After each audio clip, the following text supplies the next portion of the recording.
Hello and welcome to Small Town Big Business, a podcast about doing big business in small town rural America. We're glad to have you with us. I'm Jennifer Olson. I'm the Director of Business Development for the City of Marion. And I'm Russell Williams. I'm Director of Ethos. Ethos is a small business incubator. We offer co-working spaces and also do training and development for small businesses and nonprofits. We're here in downtown Marion, Illinois on the historic Tower Square Plaza. Thank you for joining us today. And thank you to our sponsors for sponsoring the Small Town Big Business podcast. So a shout out to Arcadia Wealth Group, Black Diamond Harley Davidson and RV, Fowler Heating and Cooling, the Swinford Media Group, Watermark Auto Group Foundation, Banterra Bank, and also Southern Illinois Now. Well, today on the show, we have Samantha Dahmer. Yep. Welcome, Samantha. Thank you. Lots of podcasts. Have you done a lot of podcasts in the past? I have done one. I Okay. think so. Well, that's second excellent. one. This is one more than most Yes. people do on this show. So tell us about the patch. So the patch was started, I think we're on year 7. I am from Northeast Ohio, and my dad traveled a lot for work, and I'm an only child, so Mom and I would find local things to do. There was a farm called Patterson's, and it is a local fruit farm, and they have pumpkins and trees and a beautiful bakery, and you walk in there, and it's like, it just gives you a hug because all the good smells. So Is that in Ohio? Yep, in Ohio. So Yeah. Northeast Ohio. I was like 20 minutes from Erie, Pennsylvania. Okay. So we would go there a lot with my dad when he was in town, with my mom if it was just her and I. And we traveled all over the country, but some of my favorite memories are just going 20 minutes down the road and spending, I don't know, $15 on pumpkins, baked goods, whatever it was. So my mom passed away 10 years now ago, and I had just gotten married. I just graduated from college, and I was very confused what to do with life. I was angry with God and struggling in my faith. And I realized moving here that people are very close-knit, but there's a lot of families that can't travel to make big memories, and they can't necessarily afford it. Yeah. And after losing Mom and having such good memories, I wanted to create a place that was close, affordable, where you could have amazing memories that if something does happen, God forbid, to a family member, you have those memories and they were cherished just locally. Yeah. So that's kind of how it started. My mom and I wanted to do something similar. She wanted to have a flower shop. How pumpkins came to be, I've just always been obsessed with pumpkins. So my husband farms, and we just kind of figured it out. And it started with pumpkins, and it's just kind of exploded into other things. But my mom definitely and my dad they've been the starting, I guess, foundation of why I wanted to do it. Yeah. So. And this is property that is off near Marion, Illinois. Yep. Location is? Just right off of Pittsburgh Road, maybe 2 miles off of 13. Okay, great. Yep. And did you guys buy the farm before it became the patch? Yeah, so my husband bought it, a few years before he and I got married. He was farming it with row crops, and then I kind of snuck in, and we just keep adding more and more things with the patch. So we live at the farm. So when you come out, we're not only welcoming you to our farm, but it's our home where we raise our kids. So, yeah. But you're not from here. Nope. And this is not what you started doing in life. No. Tell us a little bit about So Samantha before the patch. Yeah, so before the patch, I was a figure skater growing up, and I've always showed horses. So I've always been animal loving, and I've always been on the go. And so farming kind of fit in with my lifestyle because I don't like to sit still. Yeah. But my degree's in radiology, and after Mom passed, I kind of had PTSD when it came to even walking into a hospital. So how everything just kind of fell into place. Thankfully, God blessed me with Adam, and he farms, and that kind of just became an outlet to just be outside. And so next thing you know, we're growing pumpkins and all the other things. So Adam, your husband, is he from this area? Yep. Is that how you got from Yeah, so my Ohio? husband's born and raised in Marion. Okay. My mom and dad are from Marion, too. Okay. So my whole family's from here. I'm one of the only really? members that was not born in Marion. So Okay. Dad was an engineer. So we traveled a lot. I was born in Cleveland, moved to Georgia, went back to Cleveland, graduated from in that area. Okay. So, yeah. And as you said, it was a bigger city back there, Yeah. so it's country life here. Yeah, so if you drove outside of Cleveland, there's plenty of farm ground. I was in 4-H, and like I said, I showed horses, but I lived in a neighborhood, graduated with a class of almost 1,000 kids. Right. And so you could have, it was like Marion times like 50. Like it's just a much bigger area. Right. But row crops weren't around. There was more nurseries and some wineries, and then a lot of farm ag type animals, so cows and that sort of thing. But yeah. So how did you get from concept to actuality? What changed? Was it something that you did very quickly, or It like was this is exactly very what I want to do? quickly. Really? Yes, yeah. So Adam and I are go-getters. We take big risks a lot. He and I are both big dreamers. He's a little more of, I have a lot of dreams, and he reins me in some. But if he thinks it's good, then we'll just go full blown out for it. So it started super small. We tried to grow an acre of pumpkins, and I think it was like maybe a fourth of an acre because we didn't know what we were doing. Yeah. And pumpkins are hard. They look for a way to die.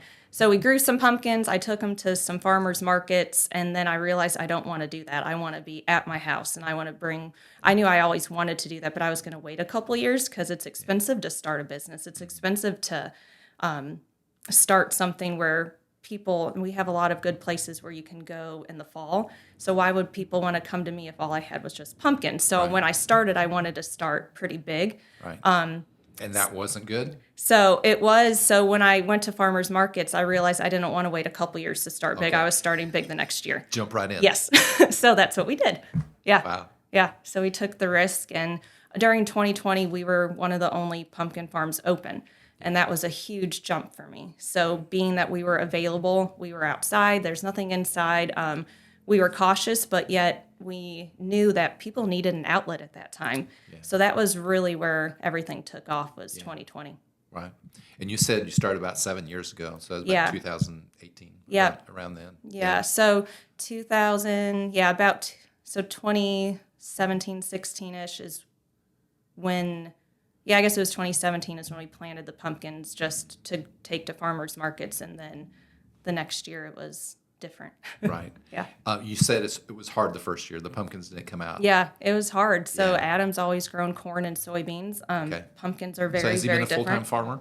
So he also he works at Bobcat in Marion. Mm-hmm. Okay. He's done construction too his whole life. He worked at John A. for a little bit teaching construction. So he's pretty well-rounded, but farming is his passion for sure. Yeah. Right. But then it every year was a better season? Yeah, so farming, if you know anything about ag or farming, you are weather you can't control. So you'll always find ways to, it's very humbling, I guess is a better word. So sometimes things just don't work, and you have to figure out that year how you're going to fix it for next year. So it's kind of, you can't really 100% prepare for things because the weather's going to change things. Yeah. So like all this rain this year with my mums, I can't control that. So we didn't have that problem last year, so we had to figure out how to fix it this year. So being a person that likes to know what's happening and being in a, not saying controlling person, but I like to have control over a situation. So ag's definitely a humbling situation for someone like that. Yeah. So, yeah. And then you start bringing people out. So how did that change? Background in marketing? No, background in radiology. Okay. But I guess God had better plans for me, and I love the marketing side of things. Yeah. But so bringing people out, I changed it up. So instead of just selling pumpkins on a pallet, we bring them into our field so you can pick them yourself. Okay. So it turned more into not just about the pumpkins, but also educating people on how they grow. Because though we are an ag community, many people who come out, even the kids, we do field trips. So I have over 2,000 kids come out last year just for field trips. And that's only one school at a time. I don't have more than one school out at a time. But they'll come out and they're like, oh, that's a cow, but it's a goat. Or, and it's kind of mind-opening to know that though we're from an ag community, there's not a lot of education necessarily in Marion. You just drive 5 miles out and it's a whole different world. Yeah. So we really kind of focus on the ag side of things. So we like people to pick their own pumpkins, and we have a mum field now where you can see how they're grown, because it's not just what you think. You just don't grow it in a little pot and water it ever so often. There's a lot that goes into it. So they get to see that. Our corn maze, you can walk through the corn maze and see just how tall we can get the corn, and our hay rides go through the woods. So if those that live in town that don't get that side to go into woods or see a deer running around, or sometimes even if it's just a squirrel, they get excited. So they get to do that too. So it's really opened up the availability to see what farm life is like. And we just kind of open you all with welcome arms. So Yeah. Yeah. So experience and education. Mm-hmm. Yeah, Yeah. that's excellent. So field trips, I have a lesson, so you rotate through different cycles, but every kid gets to learn about how a pumpkin grows. So we stop and we do a life cycle lesson, and there's a board there, and then I take them all out to the field, and I then show them everything we talked about. So the education side is huge. And is this a family endeavor? Yeah, so The kids work? yeah, oh yeah, they do. Sometimes they like it, and sometimes they don't, but they do it. It's good. It's good for them. They may argue differently, but they are full-fledged in it. Adam is the behind-the-scenes guy. When I am open, you probably will not see him there because it's during harvest time, so he's out harvesting.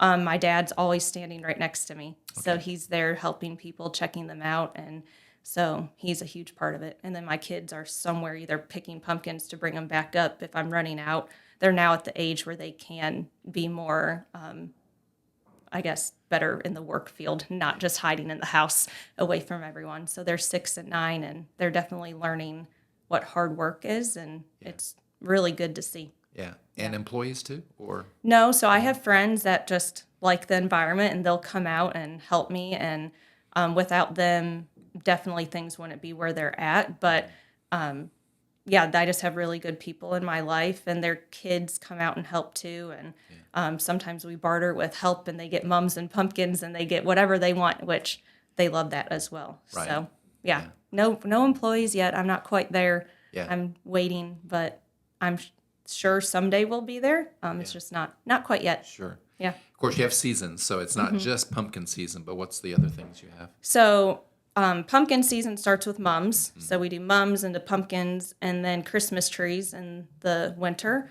Those come from Northeast Michigan, from a family farm up there. So we do not grow them. So Illinois is a pumpkin capital for the states, and Michigan is a Christmas tree capital. Okay. So we support a local farm up there, and they get brought to us, and we set them up in stands inside of our barn. So it's like a little mini forest inside. So you get to walk around, and whatever tree you want, we take it off the stand, we trim it for you, shake it for you, put it back in the netting, and then load it up in your car. So it's like the whole experience of being outside in a field, but you're inside, outside, away from the weather element. So it could be raining and you're inside dry picking out a tree. Yeah. Yeah, so it's pretty neat. How many years have you had the Christmas tree business? I think this will be 5. Okay. So that was another endeavor. I was looking for Christmas trees, and my husband was in one side of the field. I was 2 acres, I don't know how far away, and I was like deciding which one I liked better, and we got tired of walking around, and I was like, I'm just going to sell them. So I found a place, and the next year we were selling trees. So that just kind of happened pretty quick too. And then we do ferns and tropical plants in the spring. Okay. And that is a big event. So you come out and you can buy ferns and my tropical plants, and those come from a family farm in Miami, Florida. Okay. So that's where they come from. And then we have vendors out, so about 40 vendors, so you can shop local businesses and eat some good food and buy your plants, kind of like Mum Day as well. Right. And then new to this year, we're going to have a wildflower field that you can walk around, and it will be a maze, and you can pick flowers. But we're not quite sure when that is going to be open because the weather pushed the date back so far. Okay. So we just got that planted. So it probably will be happening in the fall with everything else. Yeah. So that's our newest endeavor. So you only have a month or two that you don't have people at your house. Yes. Yeah. Yeah, pretty much. And everyone's like, well, you have off time at least. But as you know, there's not any off time because it takes so much to put things together each season or each week. And Right. yeah, a lot goes into it. So, but yeah, it's very people-y at the house. Yeah. And business-wise, have you become business-minded? What are the challenges there? You don't sleep. Oh. Your mind is constantly going on like what you can do differently. I'm sure, as you know, like you always want to see expansion. And I think if you weren't like that, you wouldn't make a good business person because you would just be so, you just be in a standstill. Yeah. So the sleeping side of things, being able to turn your brain off, and then not constantly feeling like you're not doing enough. Okay. Because you always want to be better, right? Yeah. So not that you're not doing enough, but in your own mind, what can you do better? Right. So then you're kind of hard on yourself. Like, did I give it enough? Did I plan enough? Did I put enough hours into it? But at the same time, did I spend enough time with my kids and have my brain off to be with my kids? Yeah, absolutely. Yeah. Even at church, I'm sitting there listening to Pastor Eddie's preach, and sometimes my brain goes Don't tell Pastor Eddie Yeah, that. yeah. Don't be listening. And sometimes my brain goes on to like business mode, and I'm like, reel it back in. Yeah, So it's just hard sometimes to separate things. Yeah.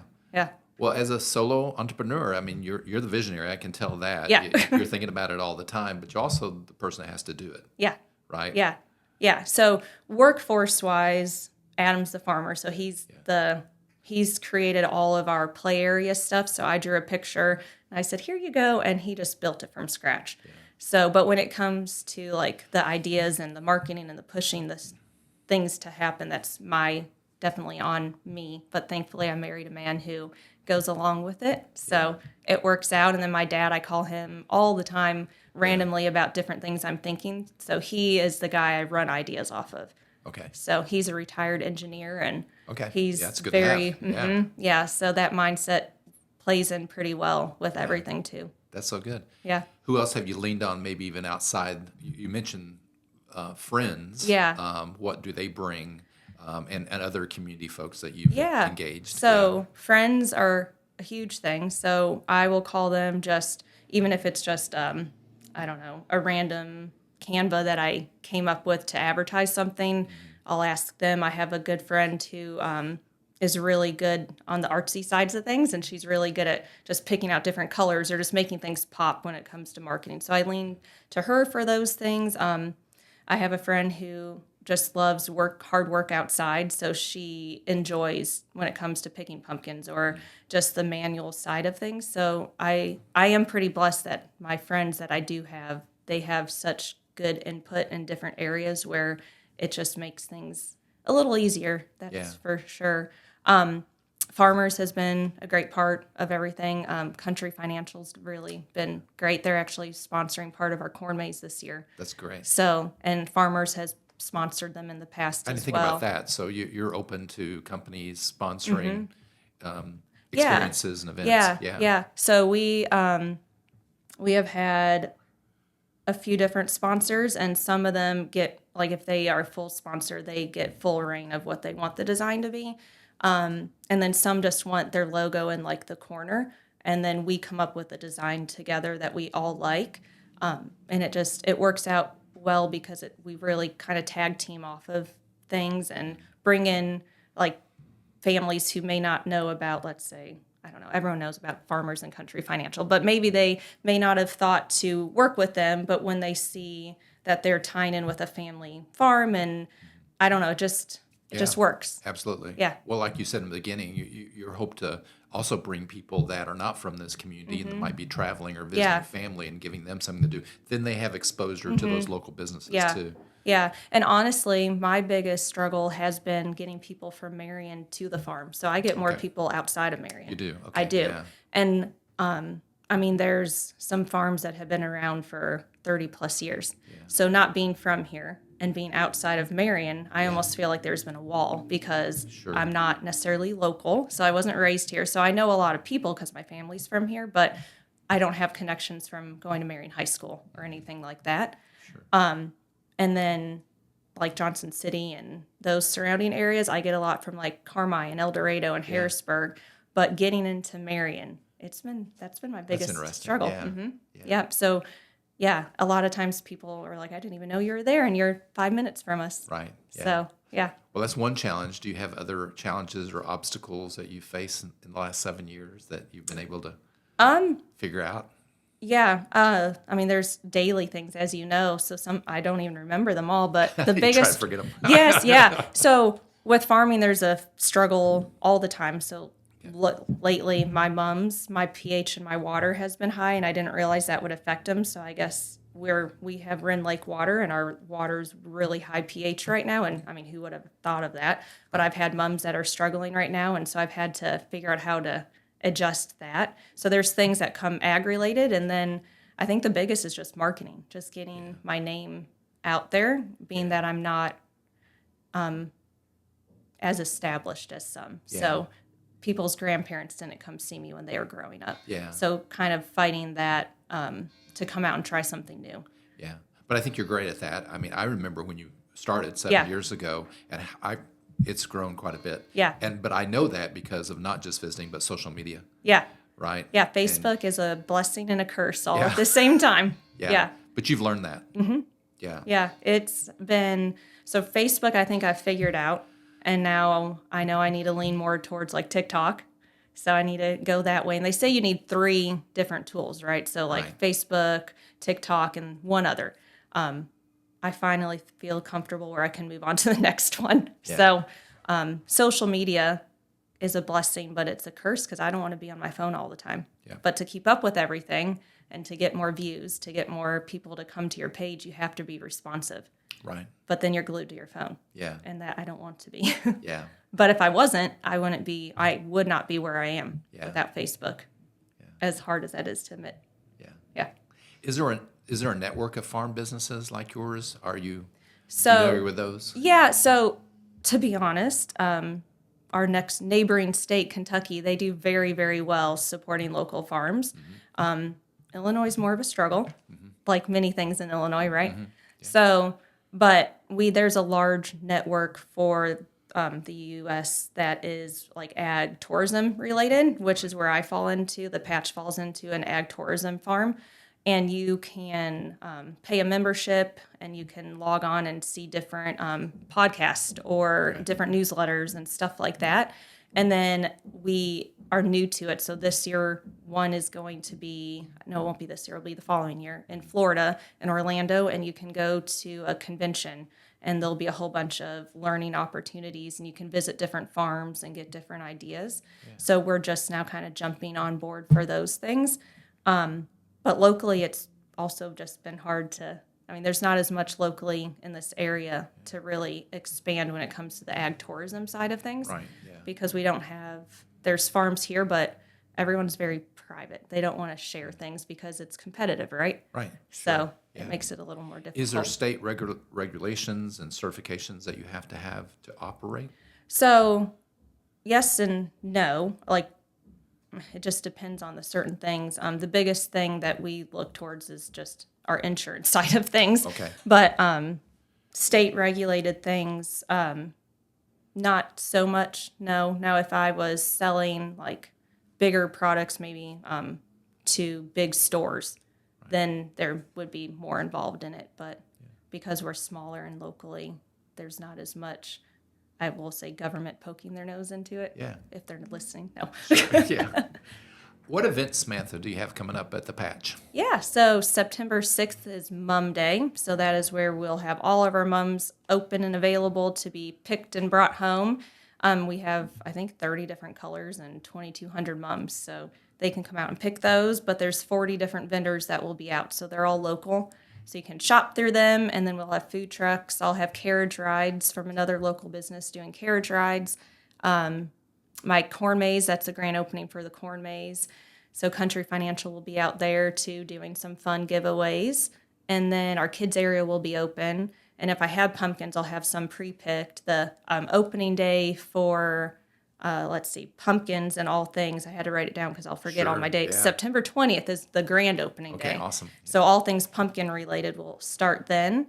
And then what else do we have? October 18th and the 25th is our haunted corn maze. And then our pumpkin glow walk. So the haunted corn maze, we help Marion FFA. So that's their fundraiser. Uh-huh. So the kids are out there. They're doing the haunted side of things in the corn maze. And then everything we raise, half of it goes back to Marion FFA. Okay.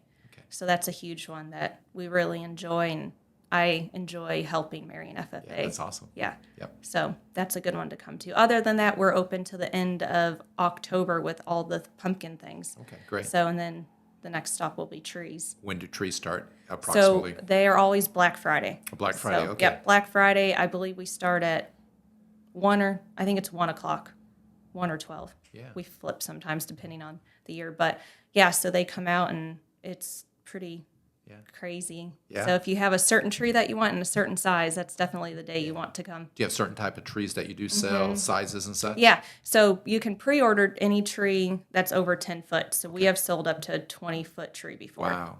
So those you have to pre-order because I'm not Yeah. going to bring in a 15-foot tree unless someone really wants it. Yeah. So they take up a lot of room on a semi.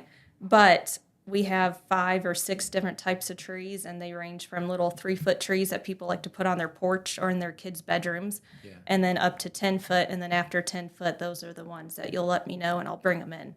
Okay. So, Excellent. Yep. And how do people find the farm, the patch, physically and online too? Yeah, so we are just outside of Marion, heading towards Harrisburg off of Pittsburgh Road. Like I said, about 2 miles on the right-hand side before you get to Pittsburgh, and we have a sign out there. It's Route 166, I think. Yes, Yeah. so 166 is to the right, is Okay. what I was told.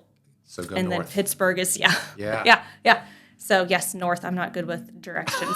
So being from Cleveland, Yeah. I was right on the lake. Right. So that is Right. north. And Yeah, here it's there you like go. there's just trees. Just trees. So I always had the lake as a landmark. But yeah, and then Facebook, just the patch. That's the best way to find all the things. We're working on a website right now. I had one in the past, but I got rid of it because I just wasn't completely happy. I made it myself, so it wasn't Yeah. the best. Yeah. So now we have another one coming. So Great. yeah, Awesome. Facebook though, that's the biggest way, and I try to keep up with Google too. Yeah. So Excellent. yeah, Tell us why you do what you do. why I do what I do. Yeah. There's so many reasons. After having my 2 boys, I knew I wanted to stay home. So this gives me the opportunity to stay home with them, but still feel like I am contributing to the family, not just by the things that I do, but financially in some way also. And then I've said before, the ag side of things, I really, really, really love just the education side of things.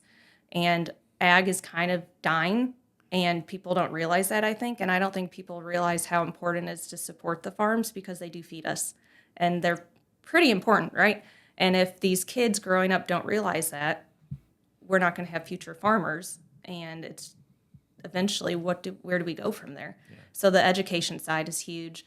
And then supporting other small businesses along the way. That's why we do the events. That's why I love doing them. Local businesses get to come out, so that's helpful for them. And I love seeing them. And I have familiar faces that are always with me at events, so I get to see them along the way.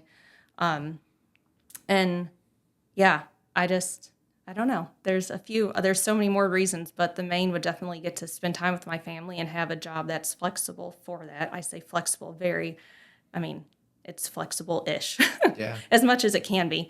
And then, yeah, the education side of things. I love ag, and I've grown into loving it more and more because I married into it. Yeah. And seeing the kids come out and realize, oh, a pumpkin didn't come from a box. It actually grows from the ground. Yeah. It's pretty fun. That is good. Yeah. That is good.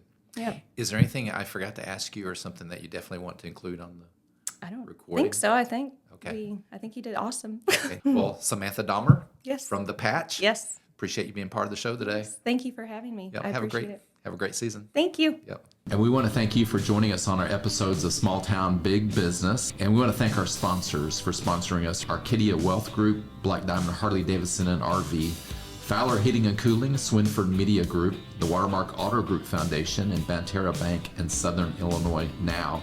And also reach out to Union Street Arts. Luke O'Neill is our producer of this podcast. If you want to know more about Ethos, the small business incubator, courses and classes and mentorship, you can reach out to ethosmarion.org and find all about us. And thank you so much for finding us. Please stay with us. I encourage you to go back and listen to prior episodes. There's some very good gems there and some great backstory to where we are today. We appreciate a share, a rate, a review. All of those things help us grow our audience. If you want to learn more about doing business specifically in the city of Marion, I'm your person, Jennifer Olson, Director of Business Development. You can find me on Tower Square Plaza at City Hall, and you can find my contact information on LinkedIn. Thanks for joining us.